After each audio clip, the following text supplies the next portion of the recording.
6:58 minutos. Buenos días, dominicanos, dominicanas, ciudadanos y ciudadanas del mundo. Julio Martínez Pozo con los comentarios de los temas más importantes en el Sol de la Mañana en este viernes 24 de abril del año 2015. Buenos días a todo el equipo del Sol de la Mañana.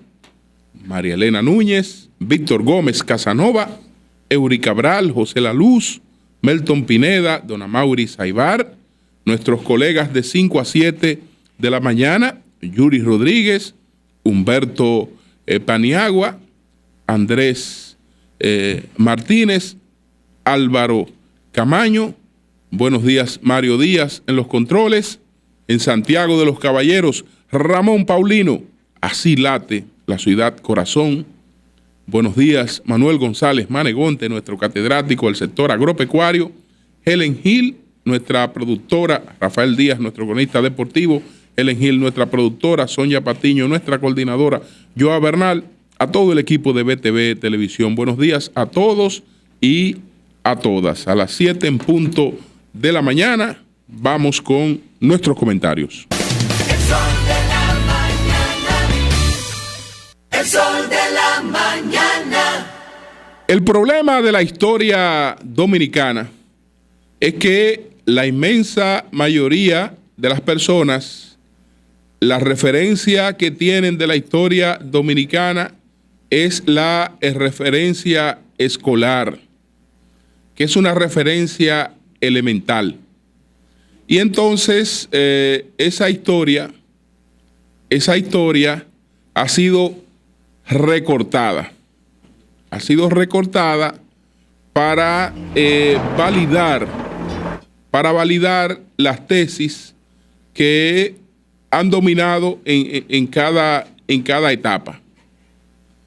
Entonces, si empezamos por la Primera República, si empezamos por lo que se nos cuenta de lo que ocurrió para la separación del 27 de febrero de 1844, empezamos con una historia elemental y la mayoría de nosotros lo que tenemos en la cabeza fue lo que se nos explicó, lo que se nos enseñó y lo que leímos en esos textos escolares.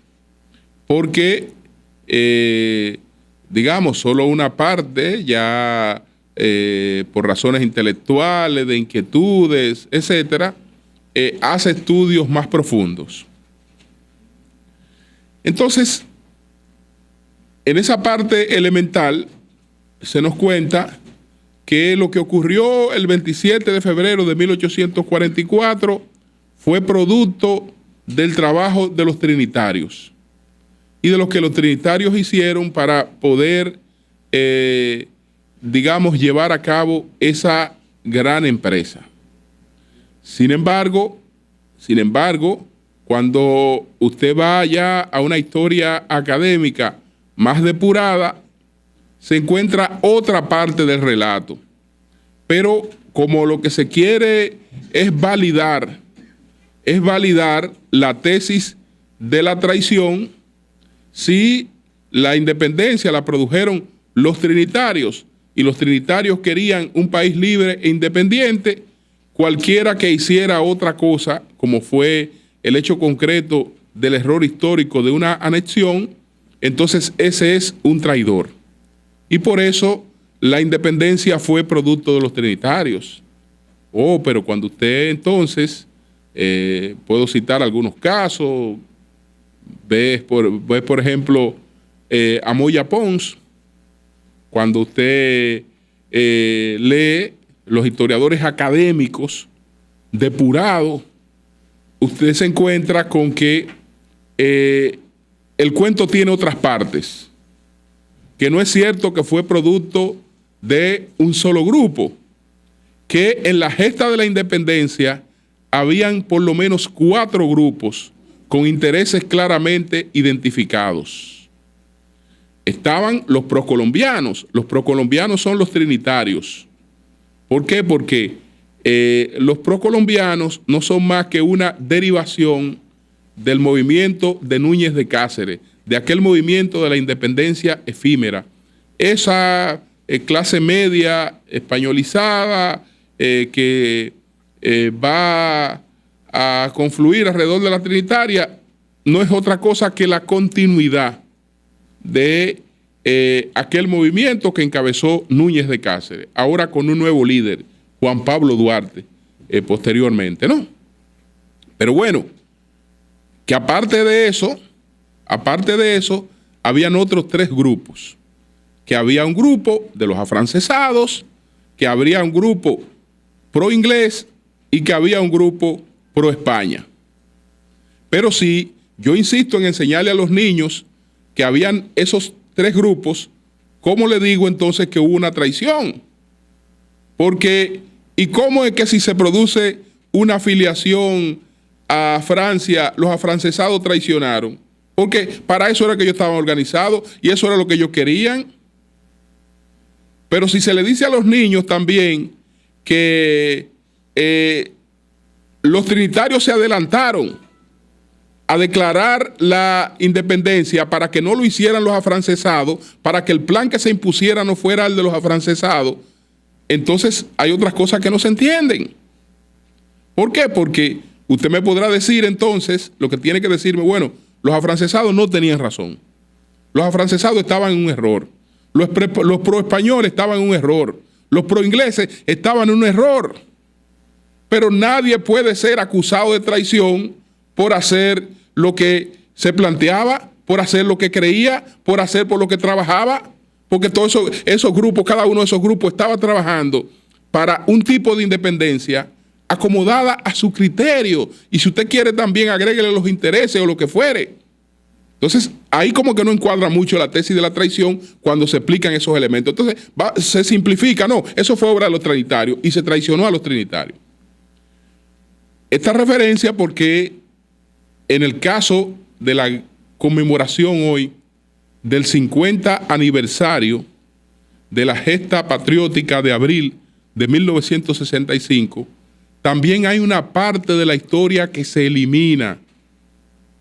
Hay una parte de la historia que se elimina y la epopeya es simplificada de la manera, digamos, más motivadora.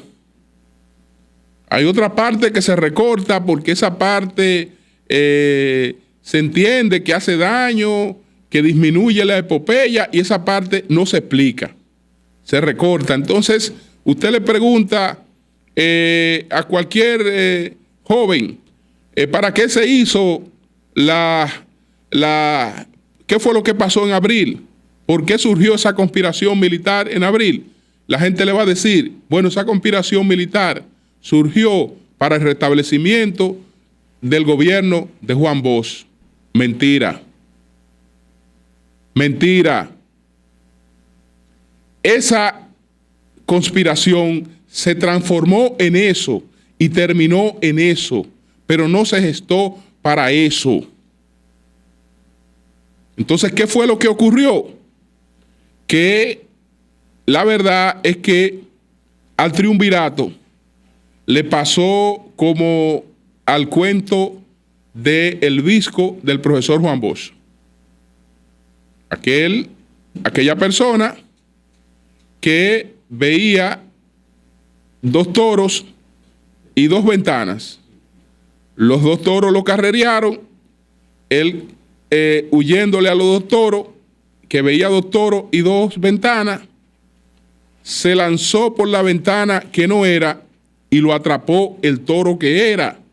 Eso fue lo que pasó en abril de 1965. ¿Por qué hubo conspiración en abril?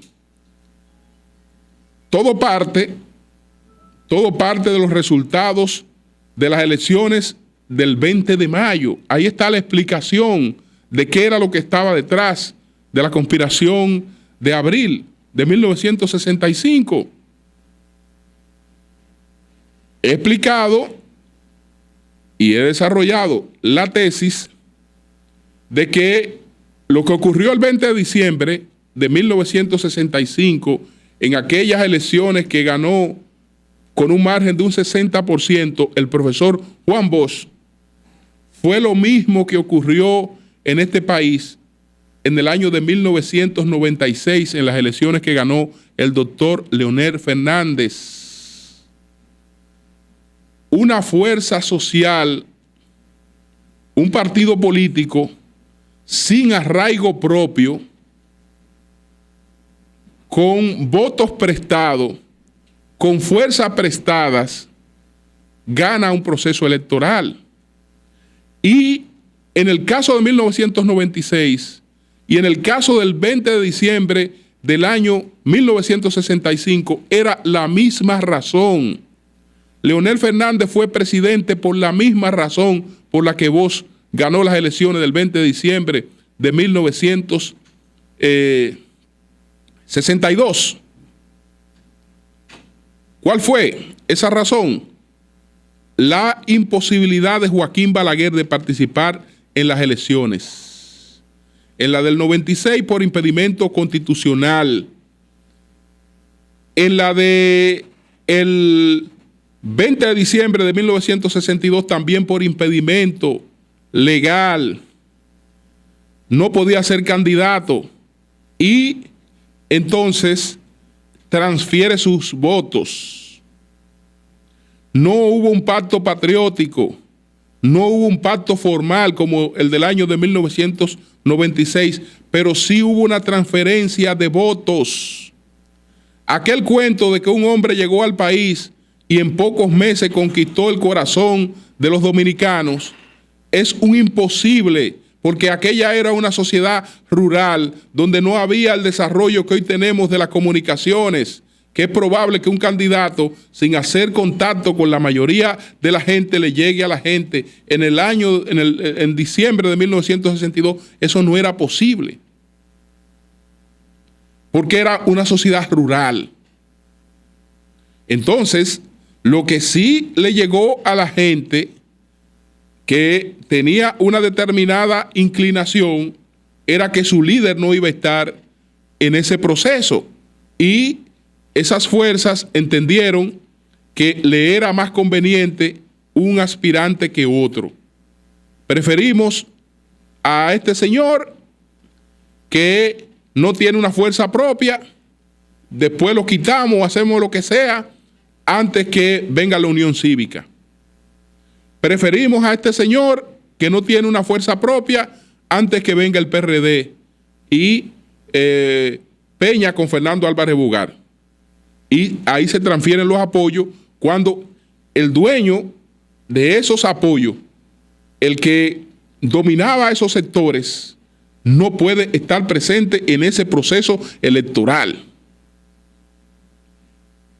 Esta era una sociedad muy limitada, muy pobre, muy pobre. Y usted sabe qué había hecho una persona en esa sociedad pobre, pobrísima, que meses antes, al liquidar el Partido Dominicano, había distribuido más de 20 millones de dólares.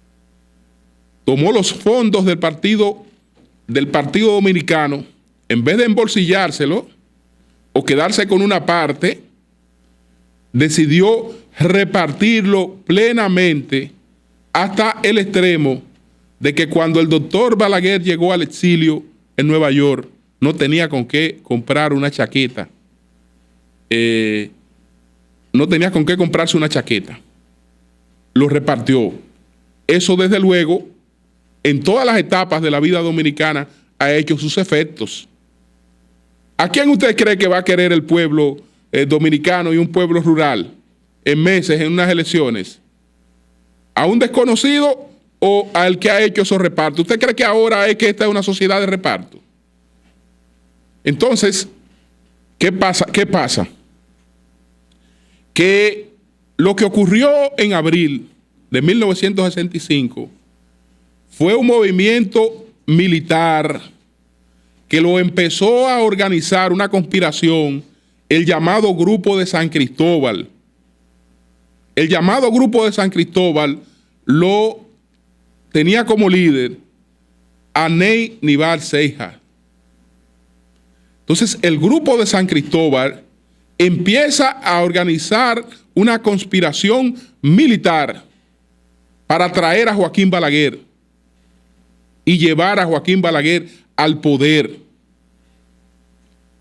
Ahí empiezan a hablar con militares y a buscar los cuadros militares que van a organizar la revuelta. Van a organizar la revuelta. Y en esos contactos, pues captan a algunos militares que simpatizaban por Juan Bosch, como el caso del coronel Rafael Fernández Domínguez. ¿Qué ocurre? Que el triunvirato se da cuenta de la conspiración del grupo de San Cristóbal y desmantela al grupo de San Cristóbal, que era un grupo sumamente poderoso, el más poderoso que había en la estructura militar de entonces. Y cuando digo sumamente poderoso, lo estoy hablando en comparación con el contexto de entonces. Probablemente ahora no lo fueran. Entonces, estoy hablando del contexto de entonces. El triunvirato persigue a los que están conspirando, a la parte fuerte de esa conspiración, y la desmantela.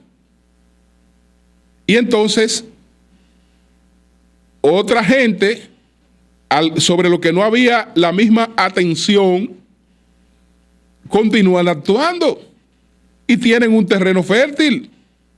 Han perseguido, han desmantelado al grupo de San Cristóbal. Pues esta es la ocasión para nosotros, que no tenemos, mayoría en la estructura militar, tomar esta conspiración y darle el curso que entendemos más correcto. No, esto no debe ser para ningún Balaguer. Esto tiene que ser para el restablecimiento de la Constitución de 1963. Esto tiene que ser para el regreso del nuestro, que es Juan Bosch. Y entonces, ahí entran en acción Fernández Domínguez, entra en acción la figura que va a sustituir a Fernández Domínguez, y se da la conspiración de Abril en combinación con los principales líderes del PRD, que tenían conocimiento y que interactuaron con esas fuerzas militares. Lo que hizo el sábado 24 de abril José Francisco Peña Gómez, al que se le respeta al grado tal que un señor por ahí, en una de esas cosas que él le llama historia, lo presenta como un locutorcito, como un hombre que lo que hizo fue una mención en la radio. Y la mención, ¿cuál fue? Que en estos momentos pues ha estallado una rebelión militar que reclama el regreso de la constitucionalidad sin elecciones. Eso no podía ocurrir con un locutor cualquiera. No, ese era un líder que era parte de la trama, era parte de la organización de la trama, como en esa trama también participaron otros comunicadores que eran parte de la trama. Ahí estaba Freddy Veragoico, ahí estaba Elis Pérez, entre otros, que eran parte de esta trama, que, como les expliqué, empezó para un asunto, y entonces al el triunvirato lanzarse por la ventana que no era, vino entonces el otro toro, y vino el toro que era, y vino entonces ya la versión que podemos llamar bochista de la revuelta de abril. Este acontecimiento pues se va a transformar en otra cosa. en otra cosa. Hay armada una conspiración, hay descontento. A ese descontento, en principio, se suman 2 campamentos militares, el 16 de agosto, el 27 de febrero, y la conspiración, pues, que se da de manera que tiene, digamos, la ventaja de la sorpresa, tiene realmente, en principio, cierto predominio. Entonces, esto va a derivar en una invasión estadounidense, la segunda invasión estadounidense. Pero ¿por qué se produce esa intervención estadounidense? ¿Porque va a triunfar el pueblo dominicano? No. Porque, en definitiva, Estados Unidos sale de Trujillo porque se involucra en la conspiración contra Trujillo. La ve venir, la alimenta, etcétera. Naturalmente, al contar la historia, hay que quitarle la parte de Estados Unidos para no quitarle mérito a los héroes. Pero Estados Unidos sale de Trujillo, sale de Balaguer. ¿Qué le importaba a Estados Unidos que el pueblo dominicano se diera el gobierno que quisiera, siempre y cuando no tomara otra ruta? No, la invasión estadounidense se produce por una campaña falsa que empieza a alimentarse desde el ejercicio del gobierno del profesor Juan Bosch, que se habla de una supuesta infiltración comunista en la administración del profesor Juan Bosch, y después los informes que empiezan a llegar a Washington hablan de una infiltración comunista en la revuelta. Entonces Washington, que ya tiene el espejo de Cuba, no quiere otra Cuba. Y por la incapacidad de uno de los embajadores estadounidenses más mediocre que haya pisado suelo o que haya estado en servicio en la República Dominicana, la mediocridad de ese embajador Taple Bene, pues produce una serie de desinformaciones y lleva a su país a tomar la medida más drástica, más difícil de política exterior, que es la de una invasión. Esa es una medida extrema.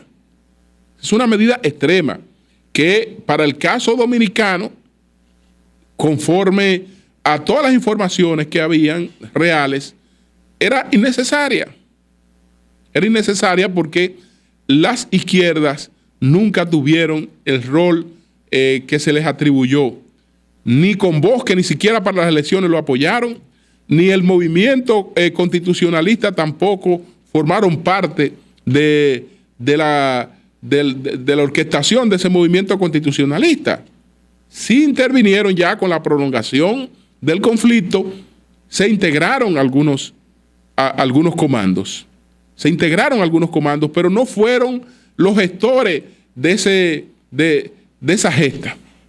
De esa gesta, por lo tanto, las posibilidades de una infiltración comunista no eran tan grandes como sí se le describieron a Washington y motivaron este otro error de una segunda intervención estadounidense en nuestro territorio.